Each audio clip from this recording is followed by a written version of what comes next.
On New Year's Day, Nathan, your thoughts on that point against Barnsley? So it was a really good game. It was a real game football. Two good sides. They're a very good side.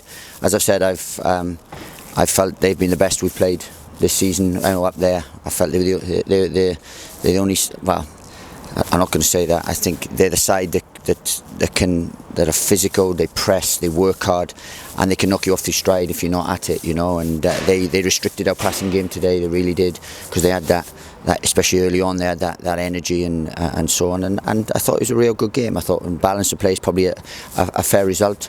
I think overall we probably had slightly more chances, but you'd expect that being the home side and so on, and I think probably it's a fair result and a good result, because these are a good side, and we've got to remember where we come from. They were Championship last year, so this time last year we were 2 leagues apart, and now we're 6 points above them, so it's we've come a long way.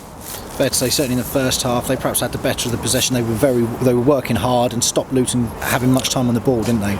Yeah, and they do that. They're such an intense physical side. I mean, the physicality, they're the best in the league. In terms of the press, in terms of what they do, they're very, very physical, and they can stop you playing. They can get in your face, and they did that. To be fair to them, I thought we started really well. First 10 minutes we were excellent, and so on, and a bit more. We might have nicked something.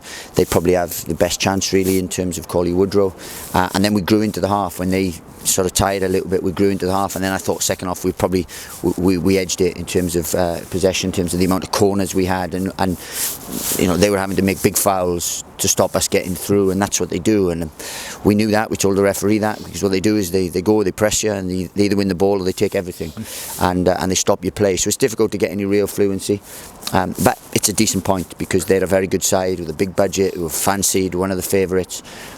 But we've shown that we are a very good side here. The one key chance in the first half for Luton came from a corner. I think Sonny's headed the ball down, and Alan McCormack's had a shot that has gone through, and the keeper's just palmed it away. Nobody there to just tap it over the line, was there? Yeah, look, it's a real good opportunity, and then I think we've had quite a few second half as well, those kind of stuff. But look, maybe if we had nicked it, it would have been harsh. We said to them before, the margins are going to be so small in this game, but the rewards are massive, and I think two good sides come up against each other, played out a stalemate. It was pretty similar up there. I thought they were better than us up there, but barring some poor decisions, we would have got something out of the game, if not won it. So it's been a real tight game. And look, these can do things to you. I mean, they've gone to Peterborough and won 4-0. They've gone, they've beaten some real good sides, these, and it's difficult. They're difficult to play against. But I thought we've shown, and we've grown here today. We've grown into a very good side, a tough side, a physical side that can really compete. I'm really pleased with the levels we're showing, because that's a tough game today, and we've come through it. And defensively, we certainly denied them too many goal-scoring opportunities, particularly inside the area. We did. I mean, look, they had a shot from distance. They had a few shots from distance and so on, but never troubled anyone really. And that's a credit really for how we defend, because they are aggressive and they can play little quick 1-2s and get through you and then get opportunities. They have real clear-cut opportunities against lots of sides. Today they didn't.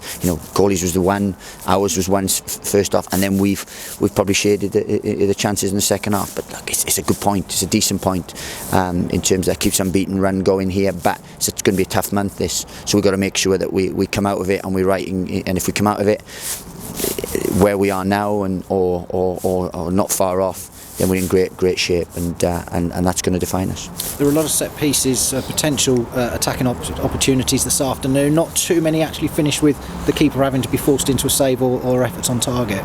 No, and look, as I said, it's two real tough sides, and I felt we had so many set plays because we got in real good areas, and they defend and they last ditch and they're powerful, and they got that. I mean, we felt we could have had penalty. Elliott thinks he has a penalty. I'm not sure that's a penalty. I think the 1 second half there is a penalty on him, and so on. But it's just tough, and we, as I said, there's no quarter given. The margins were so small, but I thought we won every second ball. Maybe it didn't just land for us in the box. But I think it's probably a fair result, and I think both managers will be relatively happy. After a busy period that we've discussed at length, you made one change today, Danny coming in for Harry, who was replaced at the weekend. Yeah, and it was always going to be that change anyway, regardless of what Harry did. I felt we needed Danny's physicality and experience today up against, arguably one of the best teams in the league. So I felt we needed that today. Harry played six or seven on the spin, big massive shifts, and he puts big shifts in, big a sprinting shift. So we knew that it was there. I mean, and this schedule is absolutely crazy. You know what I mean? You're not going to produce the quality week in, week out, as we've seen over the Christmas period. You know, we've remained unbeaten over the Christmas period, but taking 8 from 12. But the fluency's not been as because this period's just crazy. That's where they think we're just robots. You know, the league and what they do. So that's the only frustrating thing. But look, we get a bit of respite now. We can enjoy a lovely day out at Hillsborough, and then before we go to the Stadium of Light for a massive game again. Poor old Harry came off the bench and was quickly back on it. Anything to say about it, the injury? Just rolled his ankle, and we didn't think it was the type of game that you know, for the last sort of 7-8 minutes we could have someone limping around and things, because you know, pretty much, as we said, the margins were so small in the game that we had to be right on it, and so we made the change. It helps him, and you know, with recovery and so on, and hopefully he won't be too serious and he'll be back for the weekend. There was some sad news about the injury to Glenn Ray this week, though. He's going to be out for some time. It's the first day of January. You probably know the next question coming ahead. We're going to be talking about it for a month, but the January transfer window, does that kind of force your arm to have to look for another player in that position now? Well, look, we're always looking at strengthening the squad, and we know we've got targets that we want to do, and we're hoping that we can strengthen. We're speaking to people right now, and we'd like to do things early so we get them in the building right away. So look, we'll see where we can. Look, it might have changed things slightly because of Glenn's injury. We weren't at all looking in that position, because obviously with Glenn and having Maka and Impelli can do it, there was no necessity to do it, but there might be a little bit more now. But look, anyone we bring in has to significantly improve the squad, because otherwise there's no point, because we don't need numbers. What we need is more quality to give us that stability to go on and try and do something. I know you're not going to tell us too much about the players you're looking at, but are these permanent signings or loan signings that you're looking at for Luton Town? Well, we'd like to do, you know, there's a bit of both really, because as I said, we don't like loans, but if we can get someone we think significantly above the level that will give us that real added quality, then we'll do it. But any permanents we bring in have got to be ones that we can trust, that we think are as good, if not as better, or give us something different to what we got, and at times that's difficult. And looking ahead quickly then to Sheffield Wednesday in the FA Cup on Saturday, a break from the league. Potential for anybody coming in before that, or are you likely to have the same squad looking at that game? Look, we'd like to do things as soon as possible, but things dictate that. You know, there's a lot of factors that dictate can we not, and so on. Time's against us, but what we want to do is make sure we get the right one at the right time, and then integrate them in the right manner. Because if we do that, then long term it'll be the right thing to do. And as much as you're looking to bring strength in, you're also fully aware that potentially you're going to be fending off bids for some of the players out there that have performed so well this season. It will take a hell of a lot of money to get anyone out of this football club.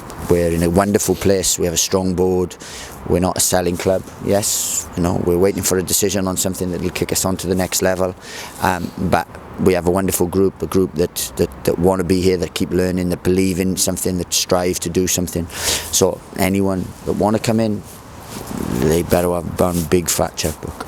Lovely, thanks very much, Nathan. Happy New Year to you. Happy New Year. Just on Glenn's injury as well, how serious is it looking? Look, it's a partial tear of his cruciate, so it's, you know, we have to treat it with the respect that and the time frame that it does. What was important thing is it's not a bad one in terms of the other factors in the knee. It's a clean, it's a freak accident actually. It's a real freak injury. So look, he'll be out for a significant period, but he'll come back, and because of the manner he's got the best chance possible of it not affecting his long-term career, which is good. And we won't rush him, we won't do anything to jeopardise that, and we'll make sure he gets the best thing, because we care about him, you know. Do you think that's the season though? Was it unlikely to play again the season? Yeah, look, it probably will be, because we won't rush those injuries, and even if, you know, we got the potential to rehab it and for him to be out for a few months, 6 to 8 weeks. But long term, I'm not sure that's the right thing to do. So we'll do the right thing. And as I said, it's a blow, because he's outstanding. He's been outstanding for us. But look, it's just a hiccup in Glenn's career, and we move on. How's he taken it as well? Because obviously he's someone who just loves playing football, isn't he? It's his life. Anyone else would take it. Anyone gets serious injury, it's tough. It's not, it's not a good thing. But he's got good people around him. He's got, as I said, a real good stability around him in terms of people. So he'll be fine. Sometimes it takes, you know, the initial thing to get over. Once you get your head around it, then you work it. If he does and gets his operation, then the rehab time is set and back on the road.